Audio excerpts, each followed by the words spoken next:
What's up? So we're at Caroline's house for Christmas, and she needed my help. I'm going to be baking lots of cookies. So you guys get to watch me bake some cookies today. I don't know where to set this. Can y'all see me okay? I don't know. That should be good. So, yeah, she's got peanut butter chocolate chunk, gourmet cookie dough, classic chocolate chunk, chunky chocolate. And then just to switch it up, toffee crunch. I think we're pretty much set. I went down to see my grandparents the other evening. It didn't go bad. He's very skinny, so I have a lot of empathy for them. I can't imagine what it would be like to lose Christopher for my grandmother, let alone a man that I've been married to for 56 years. She married him right out of high school. She graduated early so she could marry him when she was 17. And they've been together ever since. Marriage, that's the topic of the day. Finding somebody that you're supposed to be with. How do you know they're the one? How do you relate to them? There's so many people out there. It's just, it almost seems impossible. Christopher was different.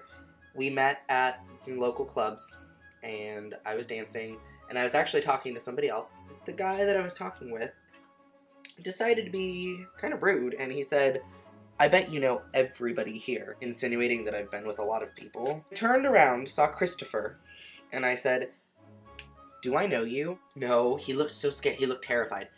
And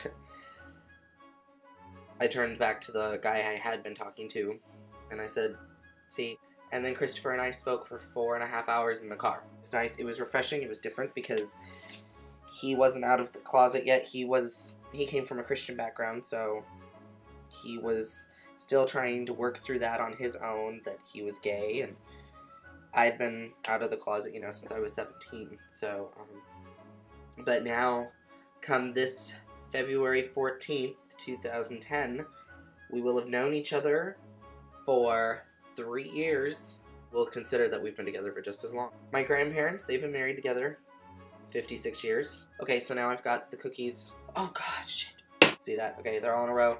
They're all about 1.5 inches apart and about 1 inch wide. Never been married before, never been divorced. My parents never been married before, never been divorced. It's just, I've always had that kind of loyalty and dedication as a guidepost for what I wanted to look for when I found the person I was supposed to be with. I don't think that we would have such ridiculous arguments over Kleenex boxes, shoes at the door, and where do you hang your coat, and how do you organize your closet. I don't think that we would have such ridiculous arguments if we didn't care about each other. I care about him very deeply. He's the guy I want to spend the rest of my life with. For someone to come along and for me to want to change everything that I think I want to be domesticated, I'm sitting here making cookies for his mom. I was happy to do that for him because he's well worth it.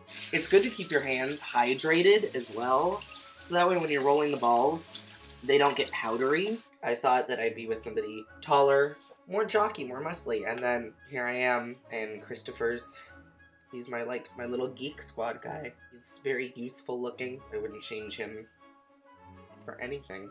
What do you guys look for? Are you actually going to follow through with what you're thinking? Because I can tell you what, it changes completely when you find that person.